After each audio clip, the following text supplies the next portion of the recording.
여러분 안녕하십니까. 여러분께서 그렇게 기다리시던 일본의 고도 선생, 고도가 우이문 다카시마 카에몬 선생의 고도 역단 주역점 책이 드디어 나왔습니다. 바로 이 책인데요. 아주 크죠. 본문만 584페이지에 이르는 방대한 양입니다. 그리고 2도 인쇄로 되어 있습니다. 이 고도 역단 주역점 책은 가격이 48,000원이고요.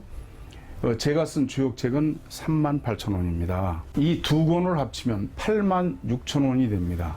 그런데 지금 이 세트를 함께 구매하시면 이런 혜택을 드립니다. 86,000원을 75,000원으로 할인해 드리고 월간 역학 1개월분 한 권 12,000원입니다. 그거를 서비스로 드립니다. 그러니까 얼마가 됩니까? 원래는 98,000원어치가 되는 거죠. 그걸 75,000원만 내시면 됩니다.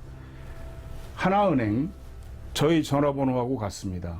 02-2264-0258 끝에 1004만 붙이시면 됩니다. 거기로 75,000원 입금하시고 02-2264-0258로 전화하셔서 주소 성함 불러주시면 저희가 이 책 두 권하고 월간 역학 한 권하고 해서 즉시 택배로 보내드리겠습니다. 많이 신청해 주시기 바랍니다. 산업이 초효에 관한 건데 명치 19년 1886년 관직에서 물러나 있던 모씨의 운기를 점쳤더니 비의 초효를 얻었다. 비는 지하의 불꽃이 분출하여 평지를 돌출시켜서 산을 만드는 꾀이다.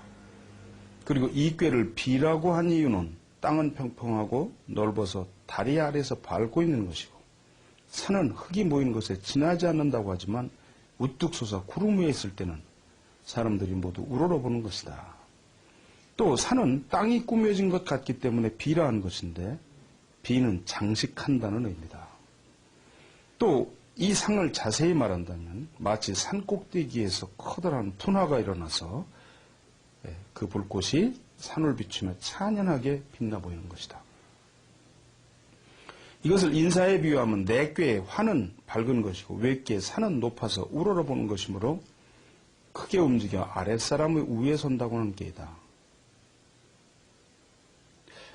그 움직이는 방법은 지하의 불꽃이 불출하는 것이므로 반드시 민간에서부터 걸게하는 것이고 민간으로부터 추대된다고 한다면 많은 사람들의 눈을 이끌 수 있을 만한 일을 하지 않으면 안 된다. 여기서 비의 필요성이 생기게 되므로 효사의 비기지, 그 발걸음을 아름답게 꾸민다라고 하는 것이다. 앉아서 움직이지 않는다면 양말도 신발도 필요가 없고 발을 꾸밀 필요가 없을 것이다. 발을 꾸민다라고 하는 것은 여러 가지로 움직인다는 것이며 움직이기 위해서는 차를 타지 않고 걷는 것인데 장사꾼처럼 집신을 신고 다니는 것이라고 생각할 수 있지만 적어도 몸이 귀족이기 때문에 장차 천하를 움직이려고 하는 때이므로 유세에 나선다고 보지 않으면 안 된다 이 말이죠. 그렇다면 유세의 논지는 어떤가? 이는 비의 주장을 외치는 것이다 이 말이죠. 비의 주장이란 말을 장식하여 천하의 주목을 모으고자 하는 것이니 비의 극단적인 것이다.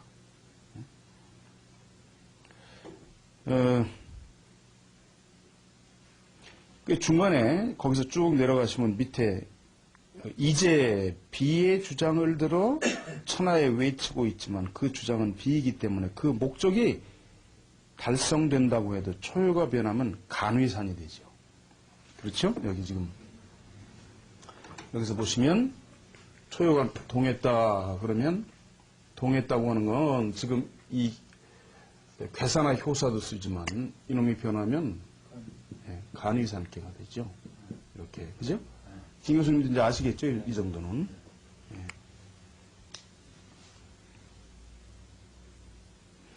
이 간꾀는 양산병립이에요. 산 두 개가 마주쳐서 응하지 않아요.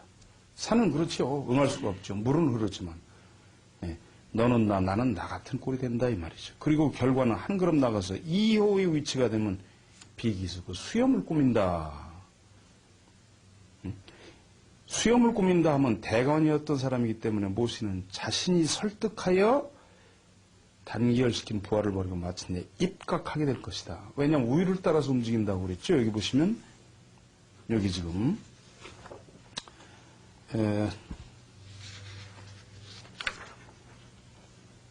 우리 그 주역책 131쪽 보시면 유기 비수기 그 수염을 아름답게 꾸민다 했는데 상활 비기수 여상흥이야 우위와 더불어서 일어나요. 움직여요. 우위와 더불어서. 그러니까 아래를 버리고 간다는 그런 상이 있단 말이죠. 왜 그러냐면 여기 보시면 이놈은 지금 아래도 침배하고 위에도 침배하지만 이 괴는 항상 우위로 진행을 하기 때문에 위에 이쪽을 쫓아서 가요. 여기로. 이쪽으로 붙는 거죠. 그래서 아래를 버리는 상이 있어요. 여기. 이놈이. 음이 양을 따라가는데 아래로 가지 않고 위로 간다 이 말이죠. 이것이 정상이거든요. 그래서 아랫사람을 버리고 위로 간다. 이 점대로 지금 이 사람은 입각해서 높이 솟아 미동도 하지 않는 것이다. 이것이 비를 비한 까닭이다. 꾸밈을 꾸민 까닭이다. 그 말이죠. 그 다음에 이제 그 당시에, 명치 14년이니까 1881년 4월에 그 당시에 국회가 아마 만들어졌던 것 같아요. 일본에. 이게 어떨까 해서 입서에서 비의 이유를 얻었다. 첨단 비괴는 제2회에서 상회에 이르기까지 5년간은 반드시 흉하다고 말할 수는 없지만 비가 끝나면 석괴에서 박괴가 되잖아요. 산지박 그 다음은 이 지금 우리 주역책을 보시면 그 다음으로 넘어가면은 23번째 산지박괴가 돼요. 산지박 이렇게 앞으로 진행이 된단 말이죠. 내년에 북한 국군을 점쳤던가요? 그래가지고 봤더니 지금 B의 2호가 나왔어요. 오늘 제가 점을 쳤더니 내년 북한의 국군을 점쳤더니 이 B괴에 2호가 나왔어요. 산화비 2호가. 그러면 여기서 이게 지금 22번째 꾀고 23번째 꾀는 산지박으로 나가거든요. 이렇게. 그렇다면 여기 지금 이렇게 나왔는데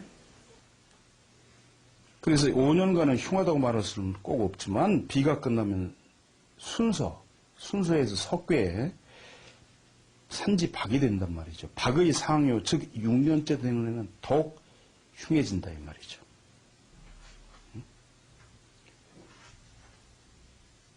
그렇기 때문에 이 흉함을 피하고 기람으로 가려면 이렇게 이놈의 바뀐 걸 가지고 하자. 여기에 이게 운용하는 이 양반의 대단한 묘미죠. 이걸 이놈이 바뀌었으니까 대축으로부터 시작을 하자라고 이 양반이 이렇게 풀어 나갔거든요. 그 대축계의 그 상의에 준하여서 구해야 된단 말이죠. 그렇기 때문에 비에서 박으로 건너가면 흉이 되는 상의가 있고, 그 다음에 대축, 그래서 구제괴를 대축으로 나가도록 해야 된다. 네? 그 말이죠. 지금 여기 이제 단전에 보시면 비형 소리유효왕 그랬죠? 단사예. 단사라는 건 뭐냐면은 괴사입니다. 괴사. 비는 형통한다. 꿈에서 형통한다. 갈 곳이 있으면 조금 이롭다 그랬다 이 말이죠. 비는 장식한다는 것이기 때문에 무엇인가 겉을 장식할 필요가 있다. 그것은 또 내면에 부족함이 있기 때문인데 이것을 비유해 보면 국회를 여는데 각 부연에서 선출된 대의사니까 아마 그 의원인 그렇게 한단 말이에요. 학식이 있으면 경험이 부족하고 자산이 있으면 학식이 부족하다. 이처럼 경험과 학식이 아직 완전하지 않기 때문에 그저 겉만을 장식하고 내면의 공허함을 숨기라고 하는 것이다. 단전에 이르기를 비는 형통한다. 유래의 문 강한 고형. 유한 것이 와서 강한 것을 꾸밈으로 형통한다. 비강상의 문유.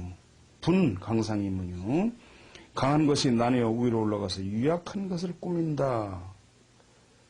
예, 고소리 유유왕 천문이야. 그러므로 갈 곳이 있으면 조금 이롭다고 하는 것은 하늘이 꾸민 것이라 했다 이 말이죠. 이것은 상교의 관리와 하교의 국회론자가 서로 어울리는 상태를 말하는 것이다.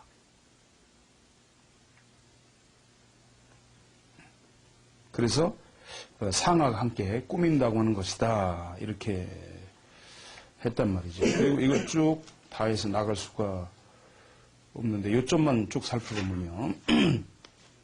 다음 페이지 보시면 초구, 그죠? 비기지, 사거이도, 그 발걸음을 꾸민다. 수레를 버리고 걷는다. 라고 한 것은 이 국회론자가 처음 있는 것이기 때문에 비천한 인민이 차마를 탈 힘이 없고 맨발로 분주히 뛰면서 민권을 주장하는 것이다. 6위의 비기수란 단전에 비기수 여상흥이야. 수염을 꾸민다고 하는 거 우유와 더불어 산다고 하는 것이다.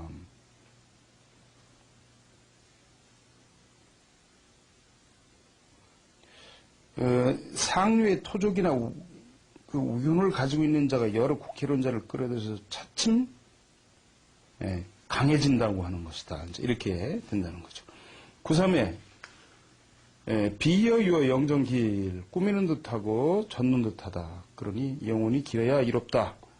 라고 하는 것은 종 막지능이야. 마침내는 능멸하게 당하지 않는다고 하는 것이다 했는데 이것은 제4요인 정부 관리와 절충한 위치에 있는 것이다. 비여는 장식함이고 유여는 덧붙여 가리는 것이니까 겉발음이나 채색을 한다는 것은 마찰을 우려하듯 국회론자와 관리가 서로 밀통하지 않고 영원히 바르게 지킨다고 하는 것이다. 이렇게 했고요. 6사에 비여파여 백마하녀 비곤구 꾸미는 듯하고 파가 이게 한자가 잘못됐네요. 머리가 흰 듯하다. 백마가 나는 듯이 달린다. 도적이 아니라 혼인하자는 것이다. 라고 했는데 이거는 정부 관리의 위치이므로 제3의 국회론자와 접근하는 상황을 말한 것이다. 그런데 비여파여라는 관리가 과거부터 실행하고 있는 인들을 확실하게 나타내 보이고 이로부터 첫 번째 목표를 꾸미는 상이다 했거든요. 백마하녀는 국회론자가 이제 정부가 하는 일을 이해하는 것이고 비구헌구란 이미 정부가 시행하는 일을 이해했으니 관리의 이제까지 노력에 감사하고 여기에 찬성하고 협조한다는 상이다. 6호에 비여구원 그 동선 아름답게 꾸니 속백잔잔 린종길 한 묶음의 비단이 재단되는데 마침내는 안타까워도 마침내는 길하다라고 하는 것은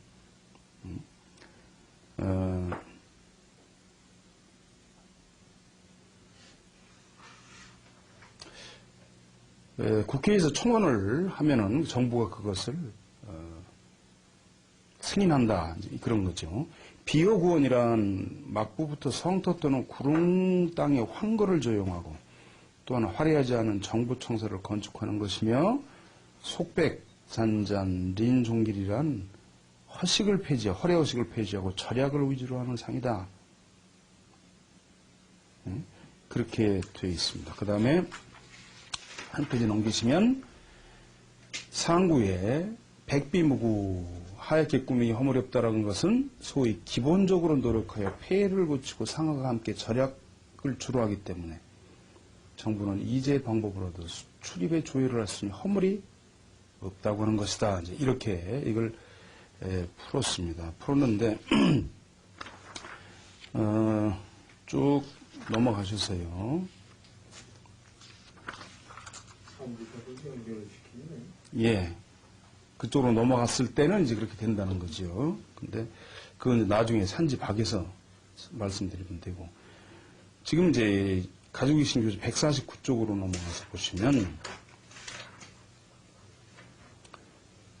친구 모씨가 찾아와 운기를 점치고 싶다고 해서 입서해서 산업위에 3요를 얻었다. 비꾀는 내꾀가 화이고 외꾀가 산이어서 땅속에 화가 분출하여 평지에 산을 만드는 상이다. 평지일 때는 사람이 눈에 띄지 않지만 산이 되면 사람이 우러러보게 되므로 장식한다는 이유가 있어서 이를 이름하여 비라고 한 것이다. 그래서 이제 그 다음 쪽 우측 중간에 생각한데 비꾀는 장식한다고 하는 의미로 장식한다는 것은 그 알맹이가 빈약하기 때문에 것을 거짓으로 꾸미는 것이다 이 말이에요. 유기는 지식을 연마하지 않고 얼굴에 수염만을 꾸미고 상우의 사람들과 교제하려 하며 구삼은 꾸밈이 지나쳐 실질을 잃어버린다. 그러므로 비여 유여라고 했는데 유여라고 하는 것은 꾸민 것 위에 색을 덧칠하는 것이다. 이것을 기물에 비유한다면 은대에 금도금을 한 것과 같아서 은 그대로면 좋을 텐데 금도금을 해서 모두를 다 잃어버리고 있다는 것이죠.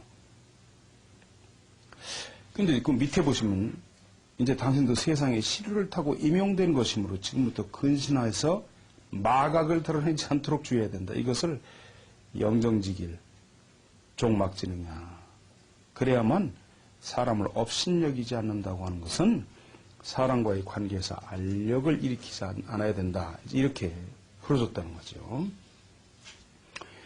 누가 찾아와서 어떤 관리의 운을 점쳐달라고 하길래 입서에서 비의 사효가 나왔다. 비는 이 중녀죠. 간의 소남 그렇죠? 여기 보시면 그죠? 이 중녀죠. 이거는 여기 있으니까 장녀는 이게 장녀고 그죠? 중녀. 그리고 이렇게 되면 이건 소녀죠. 그런가 하면 여기는 밑에서부터 나가니까 진 요건 장남이고 감은 중남이고 양미가 위에 있으니까 이놈은 소남이죠. 그러니까 중녀인 여자가 나이 어린 남자를 만난 그런 상이 여기 있는 거죠.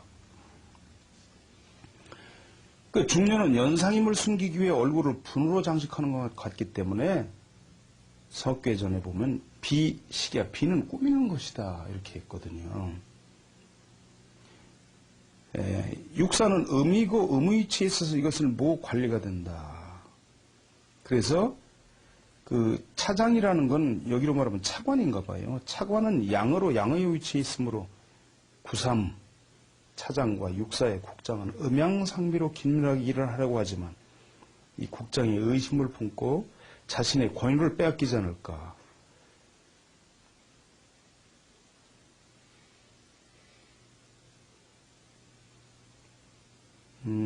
차장은 그러니까 부국장 같은 거구만요. 네.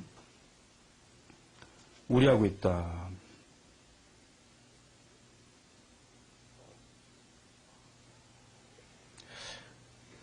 그래서 국외에서 보면 육사도 구삼도 비인자로 실력은 없는 것이다. 특히 육사는 구삼이 접근하여 밀착하는 것을 우려하는 것이 마치 여자와 같으므로 위협하여라고 하는 것이다.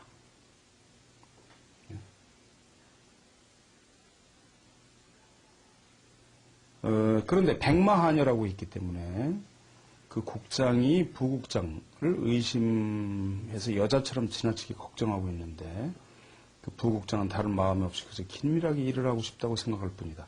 나중엔 다행히도 그 마음을 서로 알게 된다 이 말이죠. 그것이 뭐냐 하면은 비구혼고 도적이 아니라 혼인하자는 것이다. 이제 이렇게 된다는 거죠. 다음에 보시면 친구가 찾아와서 운기를 점치고 싶다 해서 입서해서 비에 오요가 나왔다. 비께는 산아래 불이 있고 초목이 광채로다 찬란하게 빛나 보이는 상이다. 이것을 사람에 비유한다면 정운을 만들어 마음에 여유가 있음을 나타내는 것으로 지금 당신은 그런 때이다. 그래서 이제 이 사람이 뭐라고 하느냐면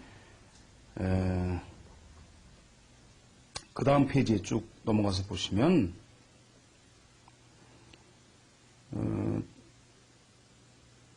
그 다음 페이지 그 중간에 그 중간 그 아래에 보시면 그 일종의 악풍을 만들고 있으니 이렇게 돼 있는데 당신은 산자락에 집을 짓고 넓은 정원을 만들어 과수를 심고 교제를 신중히 하는 것이 좋다. 그죠? 비우 구원 그랬으니까요. 이런 때는 비평하는 사람도 있지만 손재하게 양도하기도 좋다. 이것이 비어구원이다. 속백잔잔 린종길이다. 그래서 세상을 멀리 좀 해라. 그 사람이 이렇게 했다는 거죠.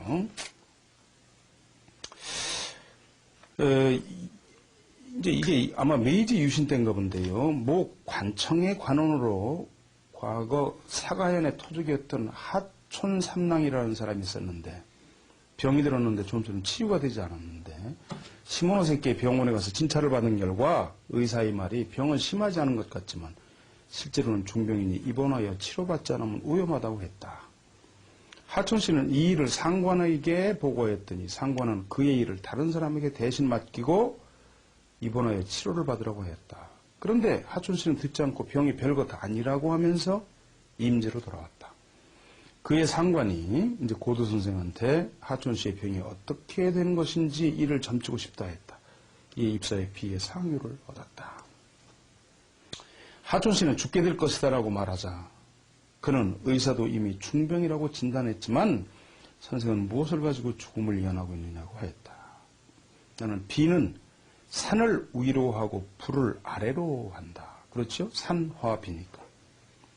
상엽이 산이 변하여 땅이 되는 것은 이의 밝음이 고노의 지중에 모라는 상이고 그렇죠? 여기 보시면 여기서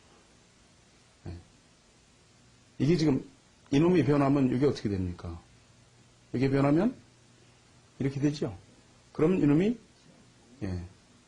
지화 명의가 되는데 이 명의괴 자체가 유혼괴예요. 그리고 이 밝음이 땅속으로 들어가는 그런 게 있다는 거죠.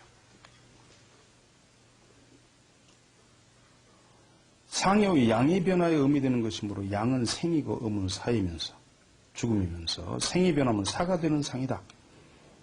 또 상여의 효서에 백비라고 있고 백은 상복이니 죽음을 면할 수 없을 것이다. 고 대답했다.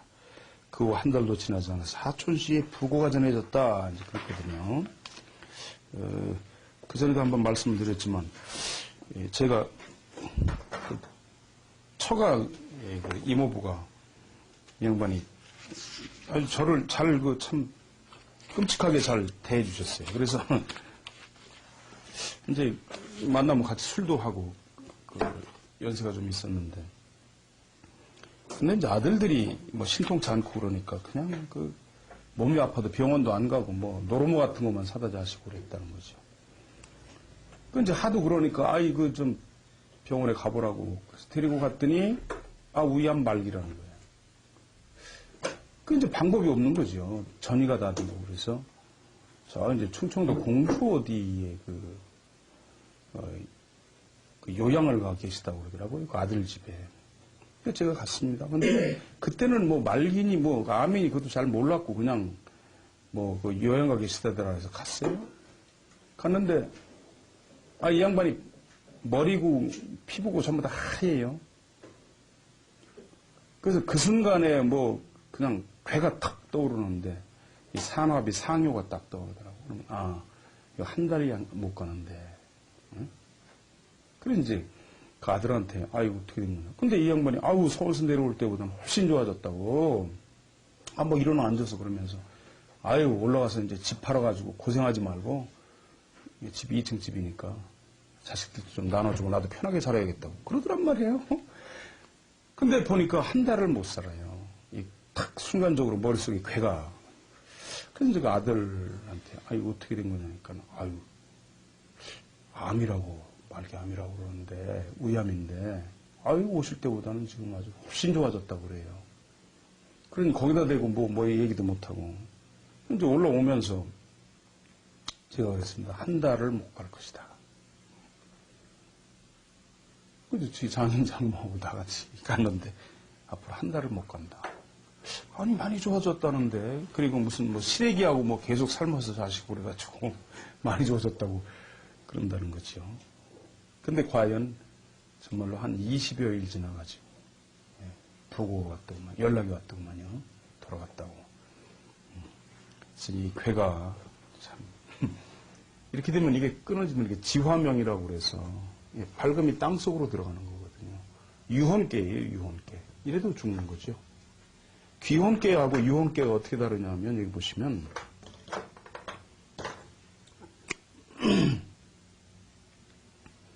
귀혼괴는 같은 괴에서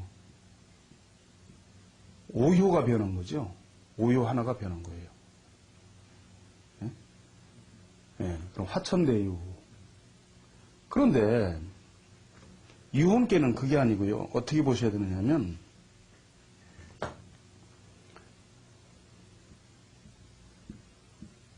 이렇게 있잖아요. 예. 그런데 여기서 지금 이게 이 지화명인데 이 지화명이다 그랬을 때 이걸 보셨을 때 사효하고 상효가 변하면 위아래가 같아지는 것이 유혼괴예요. 그죠? 사효하고 상효가 변하면 위아래가 같아져요. 이렇게 쉽게 생각을 하시려면. 그러니까 외우실 필요 없어요.